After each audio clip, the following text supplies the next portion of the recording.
Yes. Today's topic is involutes. Involute curves are in some ways. So in the first chapter, that is the first unit, engineering curves. So far we discussed two different engineering curves. The number one is conics. So the various conical curves obtained by the intersection of the cone, and then cycloids, cycloid, epicycloid, the hypocycloid. And now today's class is about drawing the involute curves. First of all, what is an involute curve? See, involute curve is a curve obtained by tracing the end point of a string. String in the sense maybe a rope which is wound around a circle or a polygon. When you unwind the rope, the path traced by the end of the rope is nothing but the involute curve. See here, for example, I am having a circle. This may be a circular plate or whatever it may be. It's a circle. I just wound a string around this circle. Around this circle. I wound a string or a rope, a thread, simply a thread. Wound it around the circle. So, one logical question to you: what will be the length required for the rope here? Obviously, it is equal to the circumference of the circle. So, the length of the string required to completely wound this circle is nothing but the length, circumference of the circle. Okay, and just hold one end with the circle itself, and the other end of the rope, maybe hold by yourself, and if you unwinds it that rope will be completely unwind in this way. Completely unwind in this way. You need to unwind in this direction. If you unwind this will be the rope completely expanded, and this will be at the length of the circumference of the circle. If it is r, and this is nothing but 2 by r. Okay. And now what is involute curve is, step by step, if you look over the unwinding process of the rope from the circle, at each point the tip of the rope, see here, and when you unwind lightly, this is nothing but the end of the rope. If you unwind in this much, this is nothing but the end of the rope. If you unwind that much, this is nothing but the end of the rope. In the same way, if you unwind continuously, at completely you unwind here, in this way you can make it. So the involute curve is nothing but, if you connect the terminal of the rope, not the terminal of the rope, the path traced by the terminal of the rope, this curve is nothing but involute curve. See here, starting from this point, I am tracking the path traced by the terminal of the rope. So this curve is nothing but involute curve. Involute curve. The same you can do for polygon also. For it may be square, rectangle, or a hexagon, or a pentagon, whatever it may be. You can draw involute curve for the polygon also. So here the history is, you need to wound a rope around a circle, and if you unwind it, you need to track the path traced by the end point of the thread. So that traced path is nothing but involute curve. Right. So here in our subject, we are having a task to draw the involute curve for a circle as well as for a polygon. And today I split the session into two parts. In the first session, I am going to give you how to draw the involute curve for a circle. And in the second session, I am going to draw how to draw the involute curve of a polygon. Okay, one by one we can see. Let me do rub off the board.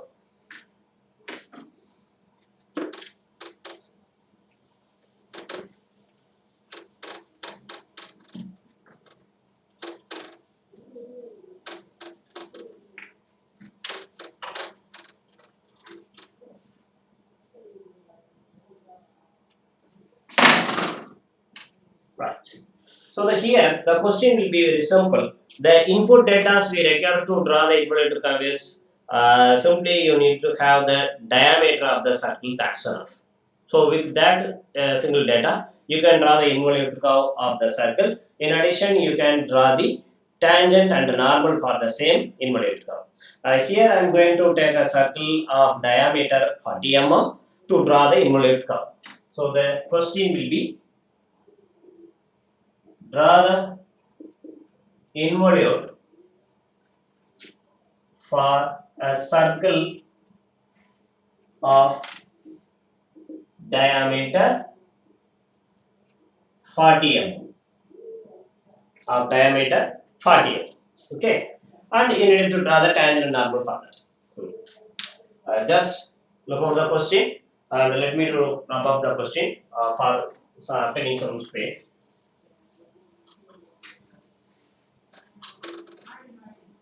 You can find the question later in the video lecture.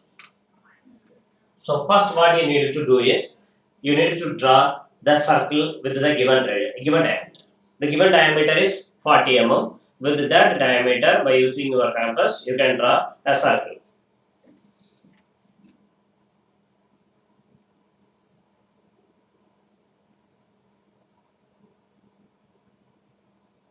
The radius is 20 mm. Okay, and the midpoint of the circle may be named with the alphabet O.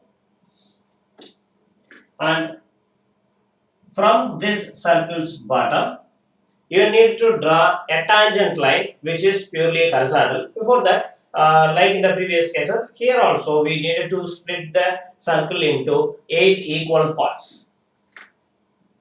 So this can be done with your drafter in order to get best results.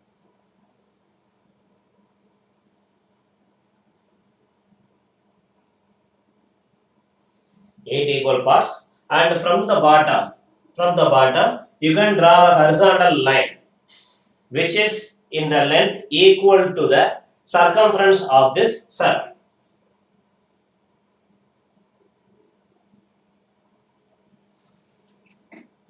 The line length will be equal to the circumference of the circle. Here the circumference may be 2 pi r, approximately 125 mm in this range. Okay, so find the value and with the right measurement you can draw.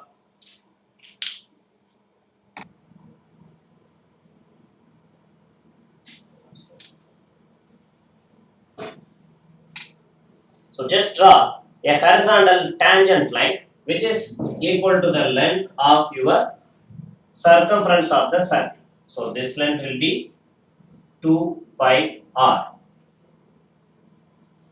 right? And here you split the circle into 8 equal parts. Name the division points. Okay, starting from 1, 2, 3, 4, 5, 6, 7. Okay, and 8 here. 8 here. And the bottom line, the circumference tangent line, can be named with the alphabet A, B. A, B. Okay. Now, that line AB also need to be split into 8 equal parts. So, you know the length of the line. If it is divisible by 8 without any fraction, then no problem. You can easily divide it into 8 equal parts. Otherwise, you can follow the acute angle line method, pilot line method, which we discussed in the old classes, and follow that and split this line into 8 equal parts. See here. Approximately, I am splitting it.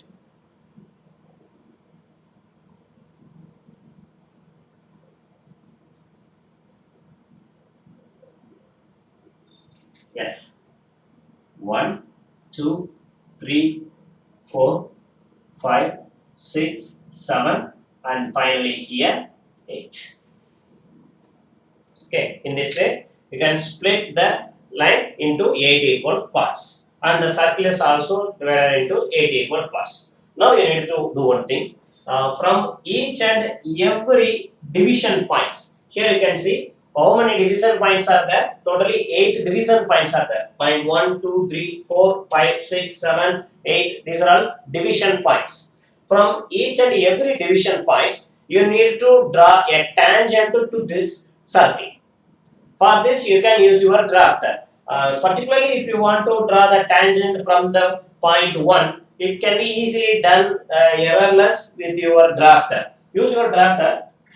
So, your drafter is having two scales. So, make one scale of your drafter parallel to O1. If you are supposed to draw the tangent for this circle from the division point 1, you need to make one scale of your drafter parallel to that O1, and from the another end you can draw the line, which is the tangent, purely a tangent to that circle, which drawn from the division point 1, and then from the division point 2, make your drafter one scale parallel to O2, and from this point you can draw the tangent line.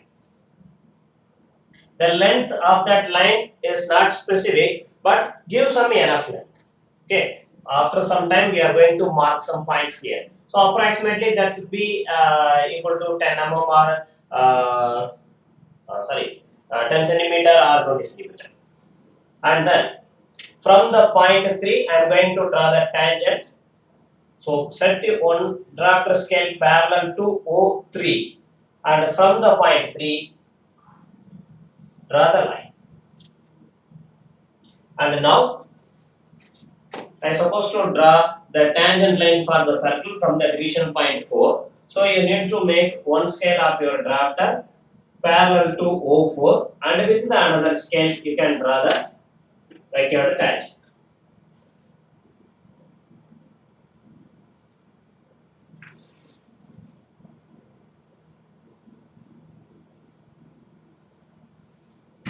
In the same way, I need to draw the tangent for the circle from the division point 5. So make one scale of your drafter parallel to O5. Now with the another scale, you can draw the required tangent.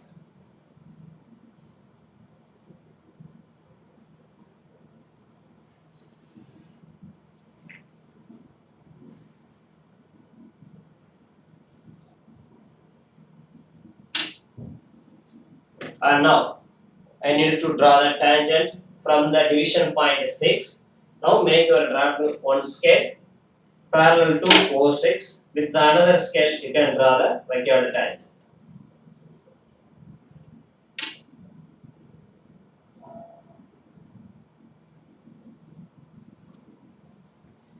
And from the division point 7, now I am going to draw the tangent for the circle. So this point, so make one scale of the drafter parallel to O7.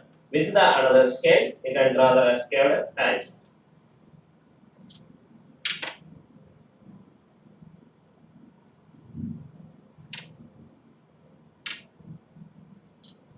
And if you want to draw the tangent for the circle from the division point 8, see here it's already done.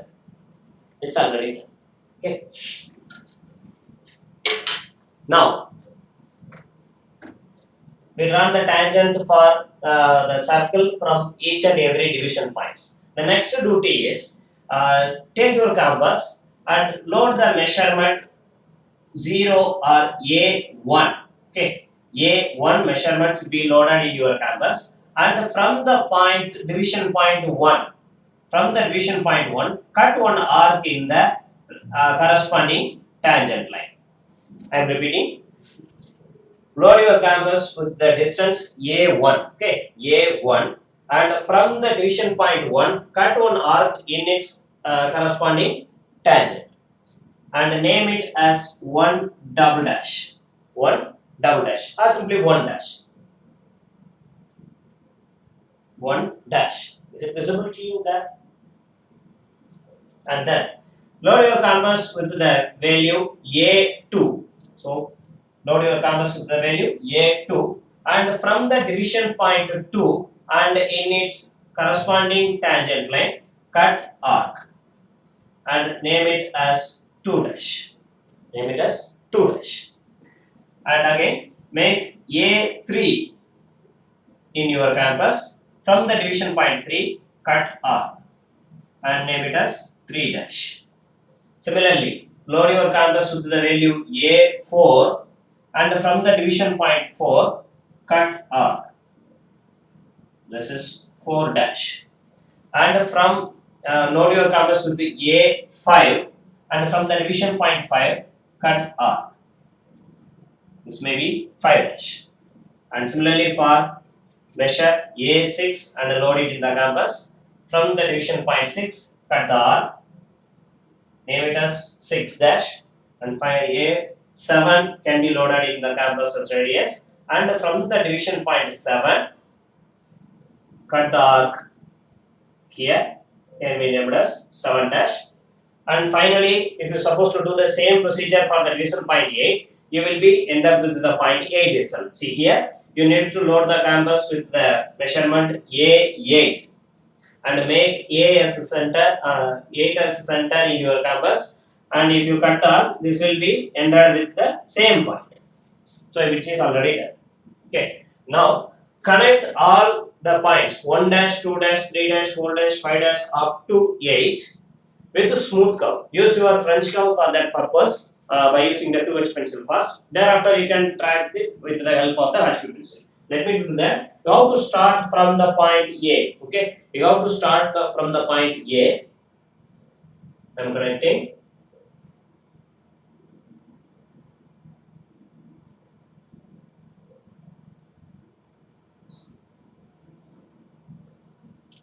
It's little disturbed in this area since it's a demonstration purpose. And in this way, you can complete drawing the involute for this given circle. Okay, so this curve is nothing but our answer, involute curve. In order to draw this curve only, we follow a certain procedure. Okay, and for the same curve, you can draw the tangent and the normal. Now listen how I am marking the tangent and normal for this curve. So for that purpose, first you need to mark any random point in the curve. See, maybe I want to draw the tangent and normal for the point here. This point may be named as small letter A. At this point, I want to draw the tangent and the normal for this involute curve. For that, first I need to first mark the point. Thereafter, connect this point and the center of the circle. That is, the center is O. Simply you need to connect OA. I connected OA. Now measure the length of OA and at the midpoint mark the point O1. Okay, OA, for example, OA length is 100 mm. At the point 50 mm, you need to mark the O1. Okay. At the midpoint of OA, you need to mark O1. And now take your canvas and make O1 as the center and O as radius. O1, O as radius. Draw a circle. Not a complete circle, it should be a semicircle.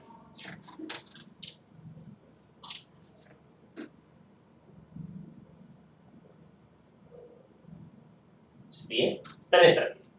So that circle surely intersect with your main circle at a point. See here, this circle intersect with our main circle at this point. So this point can be named as point B, small letter B. And now connect the B and A and extend it. This line is nothing but the normal line to the involute curve. In the meantime, use your drafter, set one scale of your drafter parallel to the normal line, tight it, and then from the same point if you draw a perpendicular to the normal, that line is nothing but the tangent line for the involute curve. So in this way you can draw the tangent and the normal for the involute curve. So this is what the procedure to draw the involute curve for circle and in addition we can draw the tangent and the normal for the same. Okay.